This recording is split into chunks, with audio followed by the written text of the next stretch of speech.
Hello! Water's boiling. Hello! Good morning, and thank you for tuning in on this fantabulous day.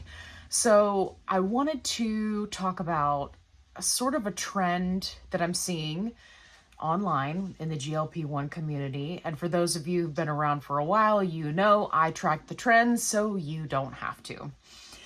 So this most recent trend is involving people who are on maintenance on a GLP-1.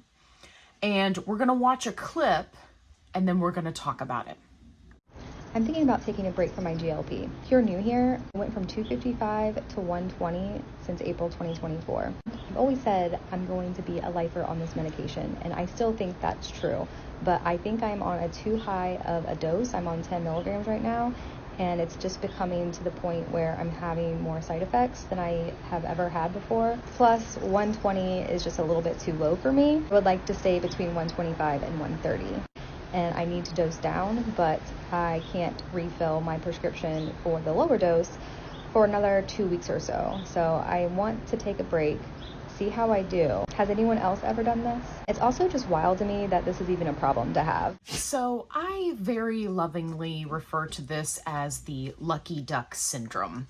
So there are quite a few people who reach their goal weight, and while in maintenance, there's a little bit of, trial and error to try to figure out, do you want to space out your shots? Do you want to drop down in dose?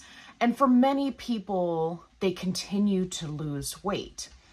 Even though they're not trying to, they've hit their goal, right? And they're in maintenance, hence the lucky duck.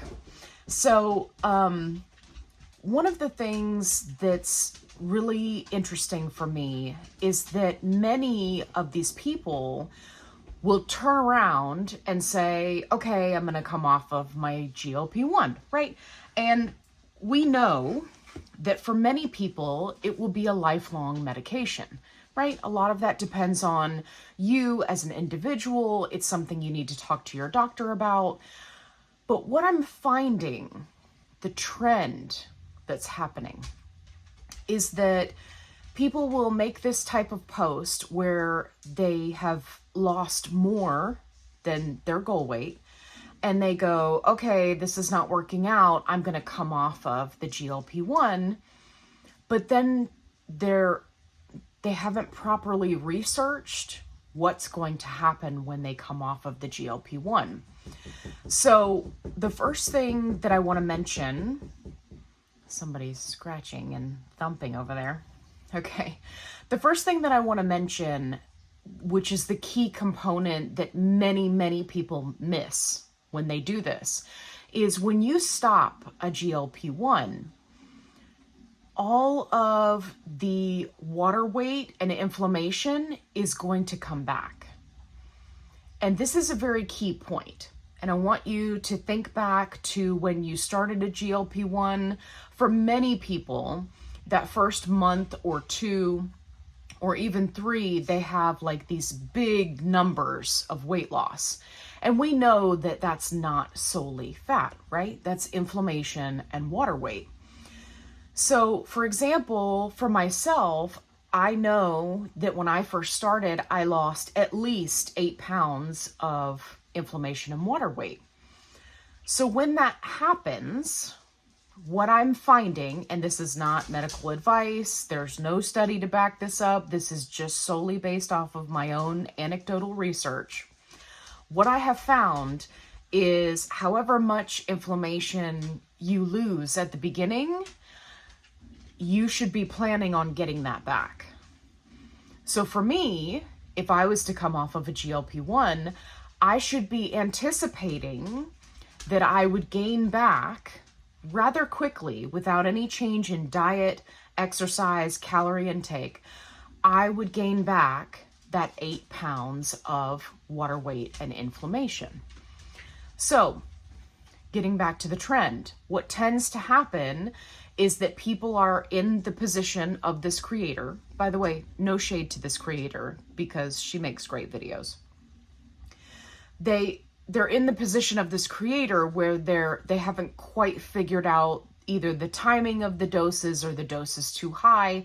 And so they say, okay, I'm just going to come off of it so that I can gain a little bit of weight and get back into my goal weight range, right? And most people usually have a range. But the challenge is we have a lifetime of dieting, extreme exercise, diet culture, right? We have a lifetime of things not working out. And so now that we have these GLP-1 meds and we are having success and sustained success on top of that, when you come off of it and you gain back that water weight and inflammation, people panic. They panic and they go, oh my gosh, I've gained 15 pounds. I wasn't trying to do that. My body is broken. I need to go back on a GLP-1. Now, that's a decision for them to make personally, right, with the help of their doctor.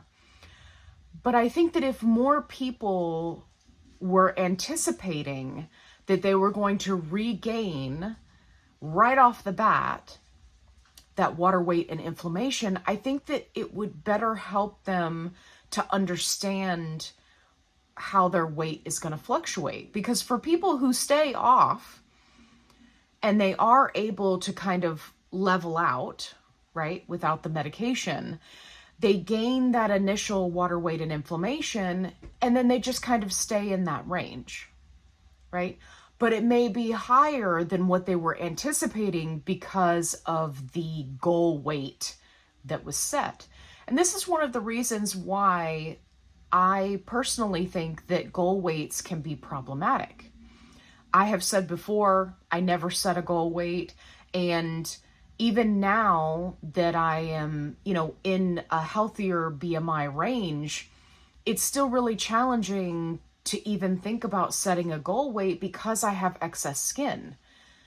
And, I've seen people that have had surgery that have lost 5 pounds of skin, 20 pounds of skin, right? Like, it's so hard to be able to set some kind of goal or number that's accurate and doable. So instead of doing all that, okay, all right, are you just scratching to death over there? What's happening? It's the heat. Everybody's skin is dry. So, it's just one of those things that I think that more people need to keep in mind. Just because you come off of a GLP-1 and within a few weeks you gain, let's say 5 to 10 pounds, it doesn't necessarily mean that it's fat. It is something that you want to monitor, but from what I've seen, it tends to be that water weight and inflammation that just comes right back. And to see people panic and be in such distress is alarming, right? And in many cases, there are a lot of other symptoms that come with it, right? The food noise comes back, the extreme hunger, right? There's a lot of other things. But for people who don't experience those things, they still have that inflammation and water weight that comes back, and it can be very alarming. And I'm seeing that more and more people tend to panic. And I think that we would all be better off if our doctors would have this conversation with us, should we choose to come off of a GLP-1. So, I don't know. I think it would be curious to see if this is something that they study down the road. I think that it would be valuable information to know, but there is so much fluctuation between one person to the next as to how much water weight and inflammation they carry, right? And how does that change as you lose weight? Would me at a smaller body, would I retain as much water? Would I have as much inflammation as I did at 285 pounds?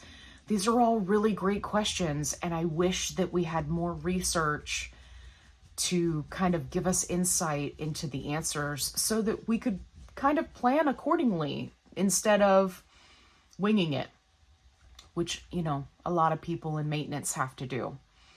So if you are one of those people that lost a big chunk of weight at the beginning of your journey, drop down in the comments and let us know how many pounds of it do you think was inflammation and water weight? And how would you feel if you gained that back very quickly after coming off of a GLP-1? Would that trigger strong emotions for you? I know it would for me. Even though I know in the back of my mind this is not fat, it would still be triggering. For me, at least. But drop down in the comments and let me know. If you haven't subscribed, what are you waiting for? Definitely subscribe. I put out new videos every day. I have a newbies playlist. I have a link in the description box to my positive only support group. I'd love to see you there. And as always, be kind, rewind.